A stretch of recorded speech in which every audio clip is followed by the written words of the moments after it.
There's nothing like Broadway, kid, nothing so grand. Welcome to the Nothing Like Broadway podcast. I am writer-composer David Rackoff, and this is Zane Michael, producer and playwright. Hello, there's me. So this is the show where we pick a song from musical theater, and then we pick it apart to find out how it works in the show, how the lyrics, the music, and the context all work together to help tell the story. So today, per Zane's suggestion, Zane is the producer of Nothing Like Broadway. I am the writer-composer of Nothing Like Broadway, the musical, which is coming to Off-Broadway in 2025. There we go. Yes, and this is my first guest, so I'm very excited to have you here. Yeah. Welcome. All right, so today, per Zane's suggestion, we are doing Finishing the Hat from Sunday in the Park with George. Finishing the hat. How you have to finish the hat. How you watch the rest of the world from a window while you finish the hat. This comes about 3/4 of the way through Act 1. Yes. And the show, just really briefly, is about the famous painting Sunday on the island of La Grande Jatte. And the main character is George Seurat, who is the painter, who's not actually in the famous painting. And the main woman in the painting is Dot, who is his model. And the show is basically their sort of love affair that is their sort of stilted love affair that kind of never goes anywhere. And then we flash forward 100 years or so in the second act, and like her ghost, I guess, or her whatever, comes back and inspires him, and they're finally able to have some sort of connection that they never had before. Yes. So it's about the relationship between George and Dot, his muse model, and he's kind of a dick to her. He's very cold, and she's like this very sweet, warm person. Yes. And so we've been watching basically him treat her like a piece of furniture, basically. Yes. Yeah. And so we're sort of like kind of thinking he's a dick, basically. We're like, he is a dick. He's a total dick. He's a dick. And so this song comes about 3/4 of the way through Act 1 so there are other subplots going on that really don't matter. Yes. Like that's one of the things, this is a show that I love overall, but there's a lot of parts of the show that I just think are kind of garbage. Well, I mean, the whole Louis, the chef, you know, like that kind of just, that whole subplot is literally just to set up the second act. That at least is part of the main love story. I'm talking about like all the stupid sailors and the stupid girls, the stupid ducks, and all that stupid stuff. It's just like, I mean, that's one of the things about the show that is sort of frustrating. And yet some of my favorite things in all musical theater happen in this show. Yeah. But like the journey there is a little, there's some parts that are, and apparently originally all those subplots were a lot more, it was a whole bunch of different stories. Yes. Like an ensemble thing. And then they were like, oh wait, nobody gives a shit about this other stuff. So cut, focus more on Mandy Patinkin and Bernadette Peters. Yes. Yes. The context of the song is this is the song where they are basically trying to win the audience, the writers are trying to win the audience back and be like, hey, no, here's where this guy is coming from. I think it's the first time where we see George, like, I don't know. He just, it's the time where I see him accept his selfishness and just sort of be proud of that and accept it joyfully. And so structurally, like this, so normally, like in a show, you know this, but you have an I want song for the main character. Yes. You know, like part of your world, somewhere on the screen. And then for the bad guy, usually you have an I am song. And this is an I am song. So basically that kind of, which is sort of the writers basically structurally being like, he's kind of the villain. Okay, got it. I mean that's what I think. You genuinely think that George is the villain? In that he is not somebody who's yearning for something. He's somebody who is like, this is how I am, this is how it is, I'm going to have an effect on other people, but I'm not going to be changed until the very, very, very end of the show, hundreds of years after he died. It's a continuation of a story. Just because, you know, after the midpoint, you know, like, just because a character loses doesn't mean that they still can't learn, even if that loss is death. Right. Especially in musical theater. But I genuinely believe that, I don't know. I actually want to dig more into this because I think that the show is a little bit kinder to him. I don't think that he's the hero. I think he's an anti-hero, but I do think that there is an antagonist for him, and that is the authority figure of the other popular painters. And I think that it sets it up that he's someone who made the wrong choices, but he stuck with them, and he was still able to do something with it against the authority of the day and in the name of artistic creation, which again followed in Act 2. His son is still picking up, and he does learn the lesson eventually, in the song Moving On. Right. And we get a repeat of that melody Right. in that ending song. Sunday in the Park is very complicated. I mean, like, I can't imagine how this whole thing sounds to a person who's never, like, listened to Sondheim. Yeah. Because he's a devious man. He's a much more restrained Mozart, I would say. Yeah, I mean, this Just show, speaking personality-wise, like musically and emotionally, this show is very frustrating. There's so many things that end unresolved, both musically and with the lyrics and everything. Yeah. Like it's basically it's like edging, basically. Until I think I popped the mic there. Sorry. until like the very, very end, until Move On, and even then, that song ends with. Everything you do, let it cover you. I know what you do, give us more to see. And still not the note that you want, right? Yeah. It's just still like a third or something until the very end where it's like those last chords.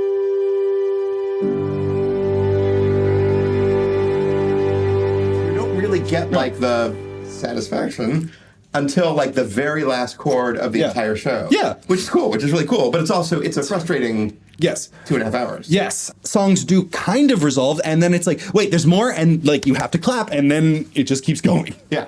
It has a certain, like, just hypnotic draw to it. Especially the best parts are like amazing. All right, so let's talk about the character of George. Yes. And how this song, because this song basically is like expounding and sort of explaining about the character of George. Yes. So one thing is like the Mandy Patinkin of it. Yes. At the time, which is that, and the Bernadette Peters of it too. So they were both at the time sort of reasonably well known, but not super famous, but accomplished people.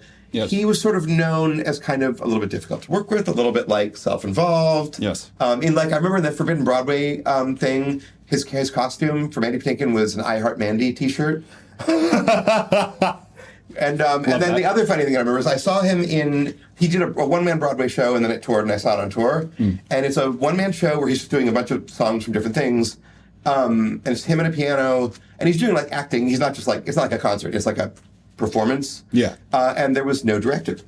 Oh. Which, like having a one-man Broadway show with no director, like that kind of tells you something about the guy. Yeah. And but he's incredibly talented, and so but he was the perfect person for this. Yeah. Because you want somebody who's really Kind of a diva. super talented, just really internal. It's like I'm the director and I'm the actor and I'm the everything, which is exactly right for George and Sunday in the Park. George. Honestly, I think that the song is about that sort of sacrifice. It's not like I'm trying to use like a weak verb like acceptance, but it is one of those things where he does sacrifice love of love of a person for love of a concept, which is like again incredibly tragic. But I think he's aware of it. Oh, no, I think that's the song. Is him being like, yes, I'm aware of it. This is what my focus is, and you sort of as an audience you can respect that and appreciate that. And you also appreciate why Bernadette Peters is like, fuck you, I'm going to America. Yeah. So I have a question. When I was thinking about the song, just making notes and stuff, first I was like, because whenever like you're working as like an actor or a director with somebody on a song that's like a soliloquy where there's nobody else on stage, who is he singing it to? But then wait, before you answer that, I don't have an answer. Before you try to answer that, who is he painting for? Oh. I don't know if I would honestly say that he is singing it to himself because he doesn't have anyone left. It's kind of sad, but like I don't think George believes in God. Right. Like I don't think that's sort of the answer. It's like it's either like God or himself. I guess. But like I think that was my answer when I first did it. Like I thought that I was doing it to the memory of her just to let her go, but like that is you. That just because it's something in your head as George doesn't mean that that's not you. You are singing it to yourself, even if it is a memory that you're letting go. You're not singing to that person.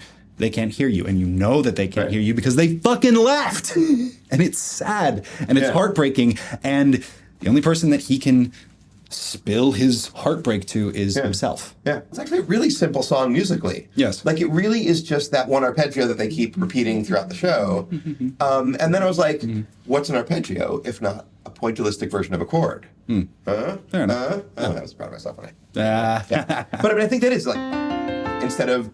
and so it's just basically this one simple, it's like a 6 chord with the 5th played beneath it. Yeah. And so that's basically that one musical figure of the arpeggio of that one chord is basically the entire song, and kind of a lot of the show is built on that one really simple thing. And then this is something that we've talked about in the on the podcast a bunch before, is the prettiest thing is the 5th, when you're singing the 5th of the chord. Like, Bring Him Home is just the 5th of the chord up an octave to that other 5th of the chord. And it's just really, really pretty. So we sort of touched on this before. Yeah. But even the end of this, so this song is the most... the opening, Sunday in the Park with George, is very, like, musical theater-y. Yeah.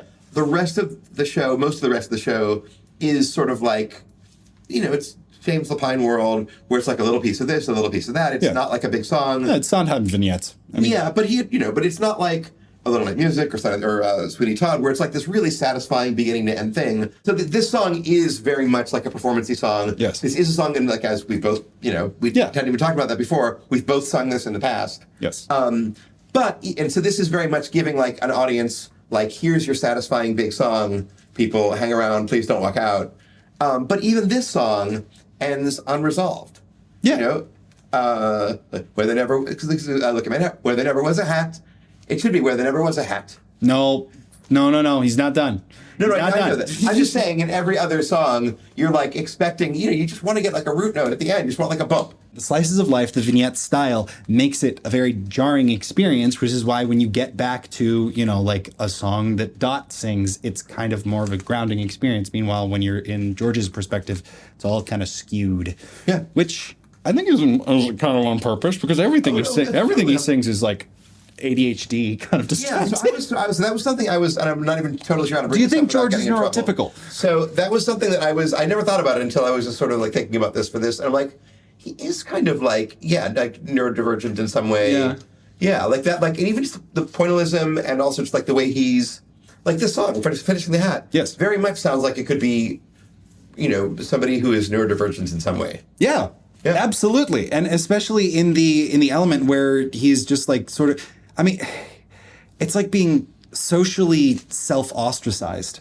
Yeah. You like in the song, he kind of like, he admits that, like, he's not letting him, with, the main soaring chorus. So when George admits to himself that he can't really be happy, he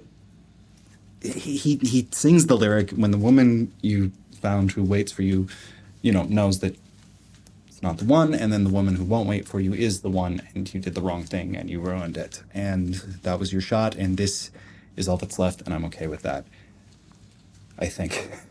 Which is why the chord doesn't resolve at the end of it, because it's like, yeah, I did it. I finished the hat where there never was a hat.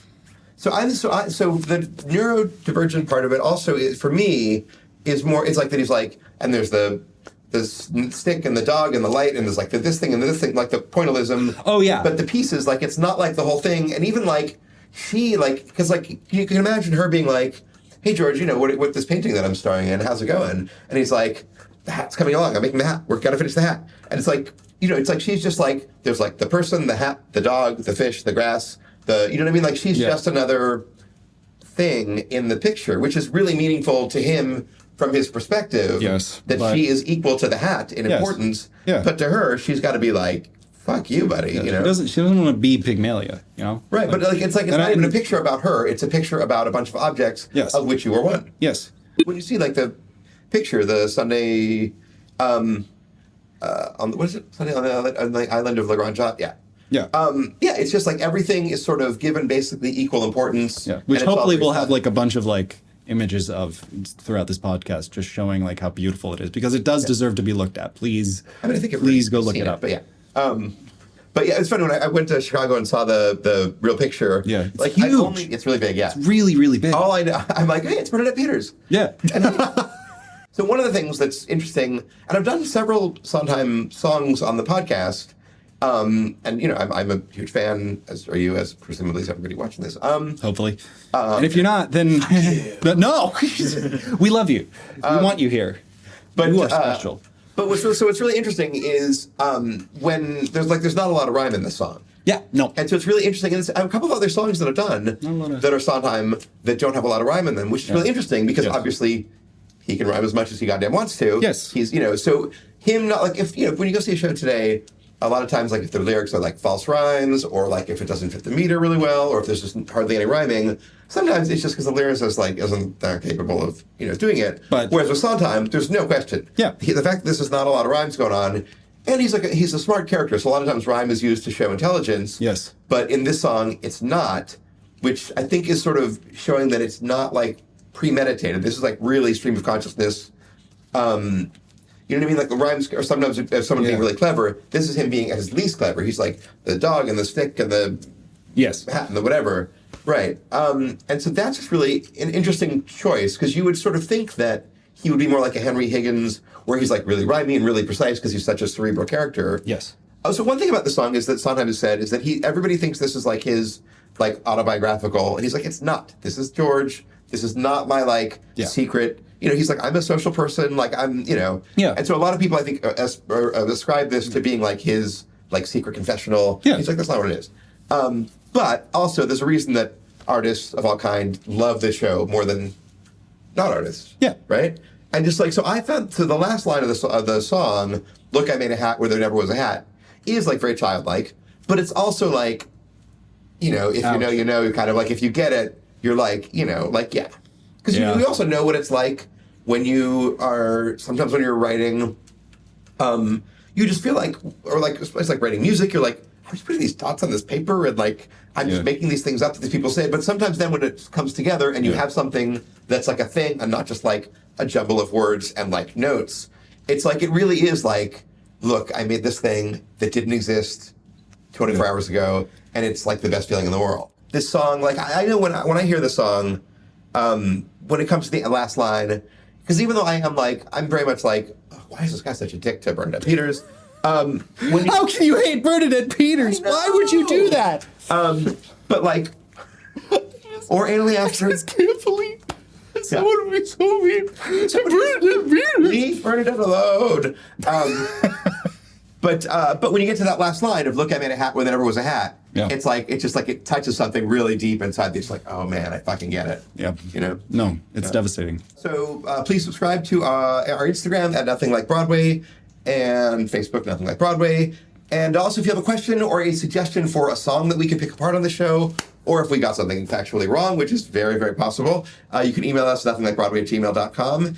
And so we're going to go out listening to a little bit of whose version do we want to listen to a little bit of on the way out? I'm thinking Mandy Patinkin because he was the main... The OG, original George. Yeah. But also, like, we talked about him the most. Yeah. Come on. I'm going to put that in. Yeah. Let's do it. Fix it in post. Yep. All right. Bye, guys. Thanks, Bye. Zane. Yep. What you feel like planning a sky, what you feel when voices that come through the window go until they distance and die, until there's nothing but sky, and how you're always turning back too late from the grass or the stick or the dog or the light, how the kind of woman willing to wait, not the kind that you want to find waiting